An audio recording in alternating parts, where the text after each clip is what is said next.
Hey, hello, my friends. Hope everybody is doing well today. I am Paul Apollonia. Really quick, I do eBay selling and training. I'm going to show you what I sold on eBay between the dates of, hang on, let me make sure I get them right, December 9th, 2019 to December 15th, 2019. I want to wish everybody happy holidays. Let me tell you a little bit about myself. I've been selling on eBay since about 2005. Started off selling a few things for a friend of mine, then got hooked. Started just finding stuff to sell around the house and just fell in love with consignment. I love doing consignment. It's not for everyone. I love it. You really just need to find good clients. You're going to go through a lot of clients to find good ones, but there are good ones out there. I love helping people downsize and in people in financial need. I also do a lot of training, just one-on-one, small group classroom across North Carolina and across the country at times through Skype and other venues and even live events. I also do the Raleigh eBay Meetup Group. We meet second Thursday of the month. All the information is down below. I'm going to show you a selection of things I've sold. This is not everything. This is just a selection. Hopefully it won't be redundant, and I'm going to try and make this as fast as possible. I tend to drone on things, but just hang on in there. Hang on there. All right, let's get started. Let me make this a little bit bigger so you can see my ugly mug. Okay, item number one. This was obviously a lawnmower body, lawnmower deck that I had in eBay for a very, very, very long time. Probably 2 years. Played around with the price. I did not want to throw this out because I know there are collectors of these lawn boys. A lot of them are out in the Midwest. That's where Lawn Boy was originated from. Why do I know all about lawnmowers? Because it's one of my niches. I've been doing small engine repair since I was knee-high to grasshoppers. Got a few jobs when I was a kid. But I knew this would sell. Now, I didn't make a lot of money on this. Made about $25. It was originally well up over $100 plus shipping, but it just was not selling. Why I did not want to throw it out is because it's a rare lawnmower deck. It is a aluminum magnesium body. Did sell it, made about $25 very quickly. Let me show you what my listings were like. Very simple, plain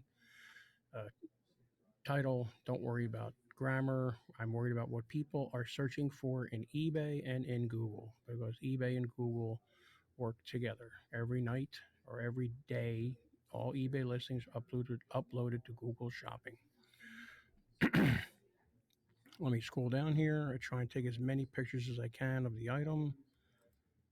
Best I can. I use my phone to take my pictures. I stated very clearly that the paint was peeling on this deck. The guy was happy. No cracks. I showed a lot of times there's cracks where the engine mounts. That's why I took those pictures upside down.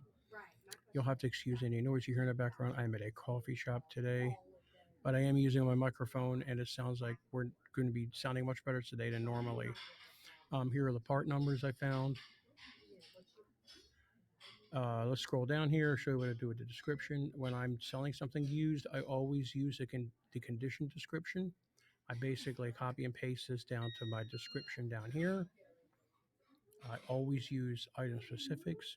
Google and eBay love item specifics. Always, when you're doing item specifics, always try and choose something in the drop-down menu, because those are the things that millions of people are searching on. You can put you can add something in there, which is fine, but you want to try and stick to what's in the drop-down menu and try and put as many item specifics as possible. Do I have anything different in here? Nope. And my description is pretty basic. Like I said, it's a copy and paste of what's up there, of what's up in the other. This is Global Shipping Program. I ship internationally via eBay's program called Global Shipping, GSP.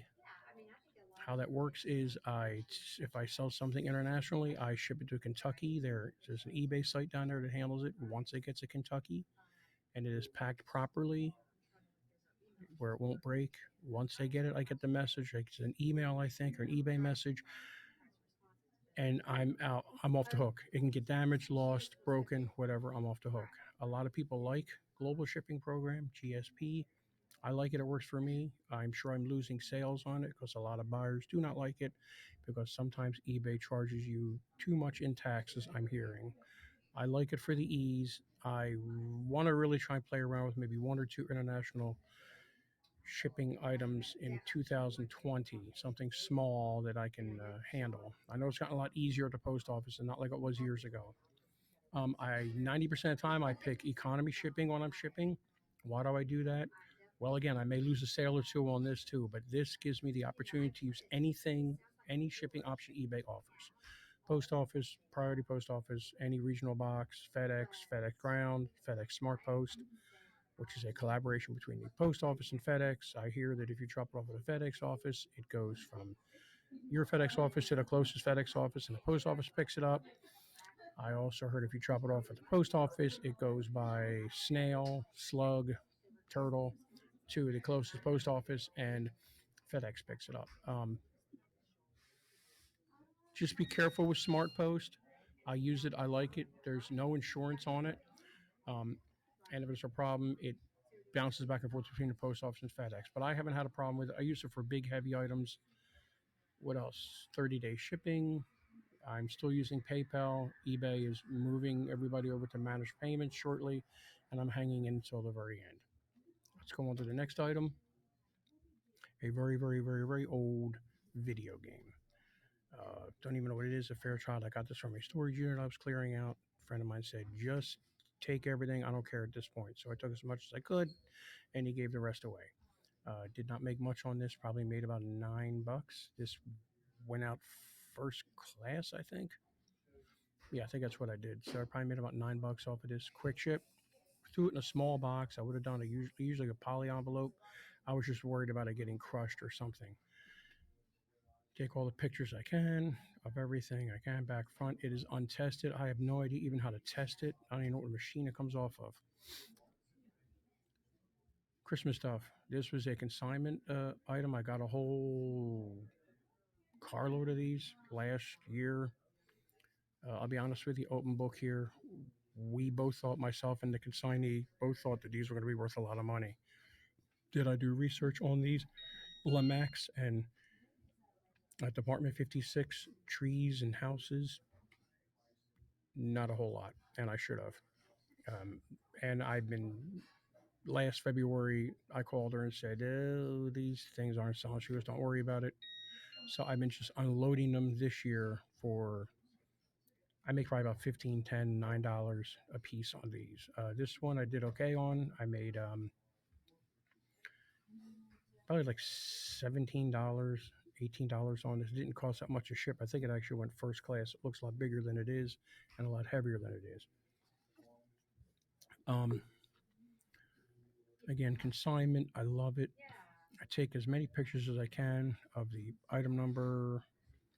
Come down here. I even Google the item a lot of times to get additional information. I'll show you some of the other items I've sold that I've Googled, and I'll talk about that. People ask me, what are my rates for consignment? They start at 50% for the first 100 and go down from there. Consignment is a lot of work. It's great you're not out there thrifting and garage selling for items, but it is still a lot of work, a lot of research, cleaning. I spend between 1 hour and 4 hours on each item. Speaking of consignment, this is another consignment item. A friend of mine's father passed on last year before, unfortunately, and he had a huge collection of matchboxes, old stuff from the 50s and 60s. We've made good money on a lot of them, and we've made okay money on the rest of them. So, for example, $22.99.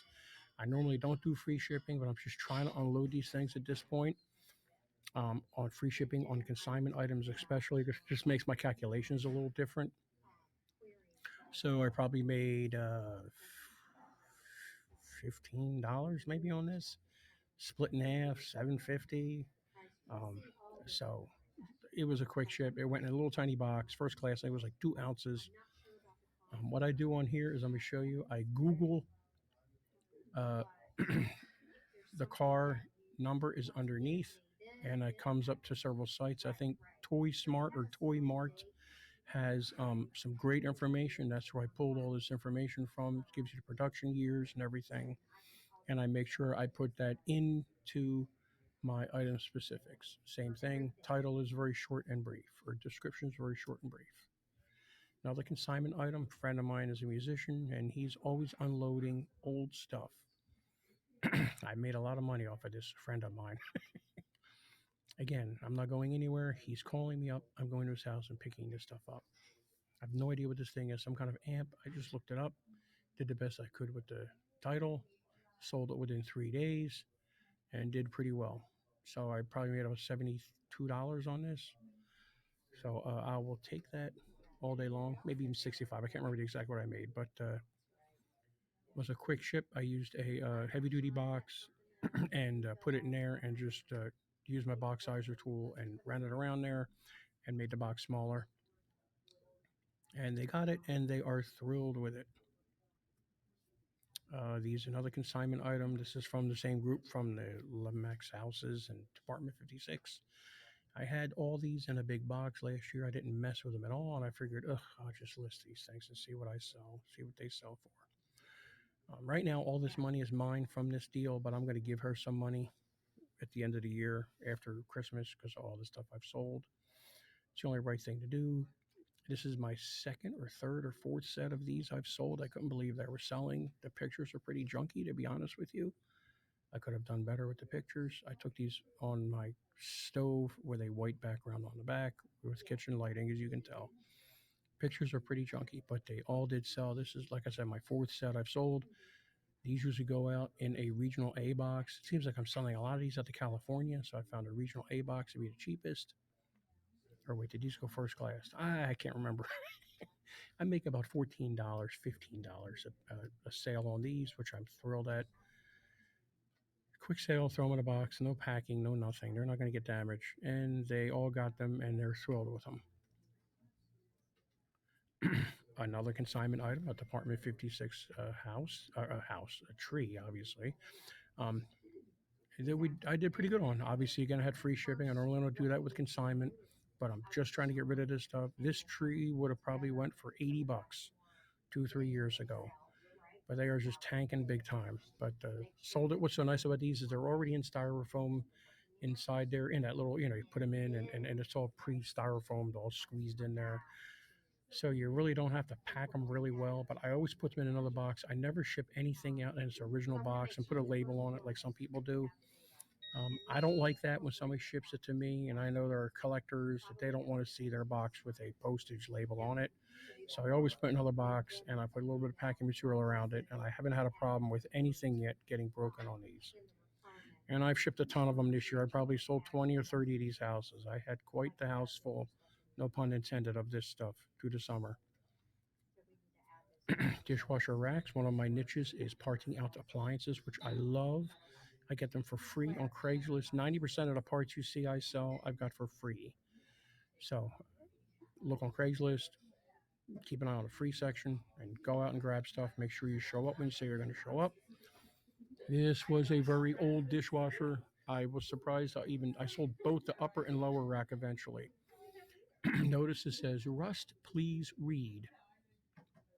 Even a rusty rack will sell. Now you can try and fix it with rubberizing it, cleaning up, and putting rubber around it. I see people doing that. I could have gotten more money for it. I just don't have the time or the gumption to do that. So let me show you the pictures. It says, here it is.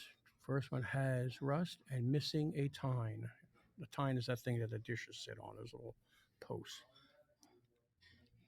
So there's back, front, back, close up of the rust. There's a missing tine right there. Here, there's a missing tine right there.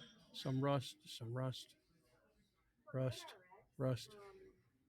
Missing tine again, showing the missing tine. More rust. And I always try when I'm doing parts, I always try to list the tag, the last picture of the item so people know what it came out of and they have a reference, serial number, and everything else. So that was a real good sale. Like I said, I got it for free. I had to go get it. I forget where. I think it was a friend of mine was giving this to me from. He probably lived about pretty far, probably about 35 minutes away, 40 minutes away. And I got it as a favor for him because he didn't know what to do with it. And he said, "Oh, the racks don't have any rust," and they had rust. And I was shocked that I sold all of them. Um, I sold this, the other rack, and the timer. I probably made about $100 off of this run, so that was fine. A lot. There is money out there in parts, people. I always tell people that. Here's another dishwasher rack I sold. This is one I got right around the corner from my house. This is the second rack I sold off of this. Look at the price, $94.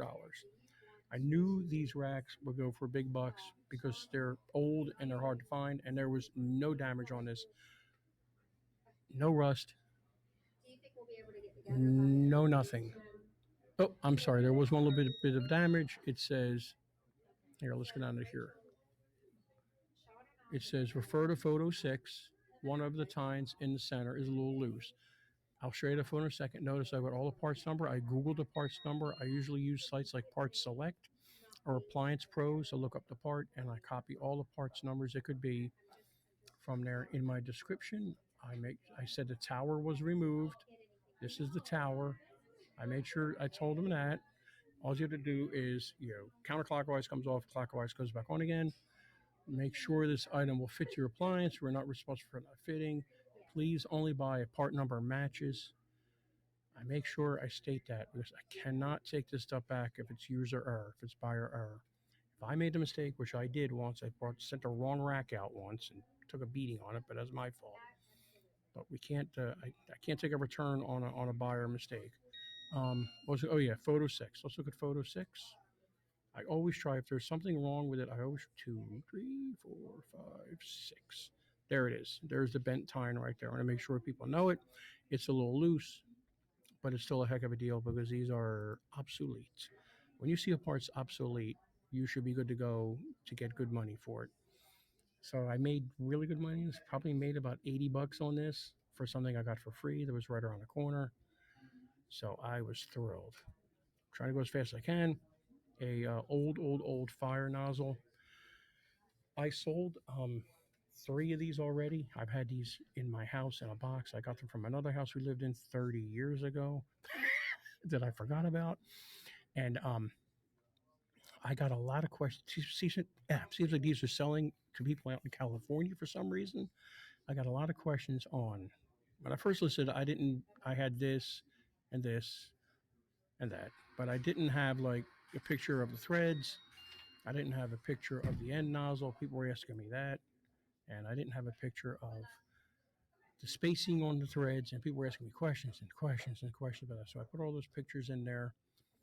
I sold it for $19.99. It went in a padded flat rate envelope, USPS padded flat rate. I think it goes for $7.33. I did wrap a little bubble wrap around it, and it angles into that envelope. I seal it up, and I make not much, probably about $12 off of this. But they sell. I have one more to list. I keep on forgetting to list it. So there's money out there and stuff in your house. Everyone has about $3,000 worth of stuff in their home that they can sell, believe it or not. Here's another gem. The Bosch parts dishwashers go for big bucks. Now you got to watch. Sometimes there's these weird model numbers on these Bosch appliances that parts don't do well on. I had 1 or 2 of those, but usually the racks themselves all day long go for 60, 70, $80 in your pocket profit. The fronts, the stainless steel door skins, what they call them, take a while to sell, what we call long tail sales. But they do sell. This one still had the plastic on it, as you can see, but I peeled it off and someone bought it. They asked me for measurements. I'm a little nervous when people are trying to put this on a different model that we're not sure. They wouldn't really give me the model number, but hey, it's on them. I made sure they knew it. Um, how I packaged this was I Frankenstein a box. I have videos on how I do that on my channel. Basically, I went and bought a heavy duty box from Lowe's or Home Depot, cut it open, flipped it over inside out. So there's no writing on the outside. Laid that down, folded over, folded over, folded over, taped the heck out of it. Then did it again with another box to make sure it's protected. Because I've had one problem where one got damaged, was gotten dropped, and I ship these normally FedEx. And I do pretty well on these. Like I said, I probably made about $65 on this for really not too much work. 4 screws. I'll show you. See those 4 screw holes, 4 or 5 screw holes, and that's it, and it's off. Nothing else. I normally, when I get a dishwasher, I take the racks out immediately and list them. And I look at other things like the timer, some of the valves underneath. I don't go crazy with taking the heating coil out and everything, but it's just not worth it. Always keep your time on what you're doing when you're parting out things. You can spend a lot of time going after a part for $10. So just keep an eye on that. We're almost done. Three more items to go. Very quick story on this. I went to a ham fest, which is a amateur radio flea market, basically, where a bunch of guys are just selling old radio equipment and new radio equipment, whatever. About a month ago, and I always go with the intention of what can I buy? Because this is another one of my niches, or riches are in the niches. I always tell people, what can I buy that's I know will sell? And as I was leaving, I missed this table of oscilloscope manuals, and I went, whoa! Looked at them, looked up a few. I sold four of oscilloscope manuals, different kind of manuals already, and one Commodore 64 Tech brochure. Yes, Commodore 64 from the 80s. I sold this one for $23.99, medium mail. So I made probably about maybe $18 on this. I sold another manual for $39. I sold another manual for $35, and I sold that little pamphlet, that Commodore 64 pamphlet, for $39. All went media mail, and I paid $1 a piece for these manuals. They had a bunch of different manuals there on analog machines and stuff, and I couldn't find any solds on those. But I did grab all the oscilloscope manuals, and they are selling. And I sold a few other things that I bought at the Hamfest too. So again, riches are in the niches. That is another niche of mine, electronics, and I always keep my eye out for stuff that is I can grab to flip. Here's another one of these sets of Christmas figurines, I guess. They're pretty good. With those again, made about $12. Quick ship. Our last item out of the same storage unit I got from one of the items before, the video game. Didn't make much money on this. Guy offered me $17 for two of them with free shipping. It didn't go far. I think it cost me $3 to ship it. Made about $9 on these. These are I thought they'd go for a lot more, but they're just not going for a lot of money. They're Marlboro uh, playing cards. Yes, evil cigarette playing cards. Um, I was shocked they didn't go for more, but that's what the souls were going for. But I sold them, and I was happy. All right, guys, thank you so much for watching. I really appreciate it. I hope I kept this short. I don't know what the time is on it because I know your time is valuable too, and I want to honor that. Again, I'm Paul Apollonia. I do eBay selling, do some Amazon selling, and basically venturing out onto a lot of platforms. A lot of people are asking for training on different platforms. Don't forget, I do the Raleigh eBay Meetup Group. Check that. All those links are down below. I do training, do a bunch of stuff, anything to help you out to make money. I really believe that you need to have a second hustle, a side hustle, earning extra money. That job is never secure anymore. Trust me, I've been there. All right, guys, you have a great day and stay warm. A little chilly here today in Raleigh. Have a good day.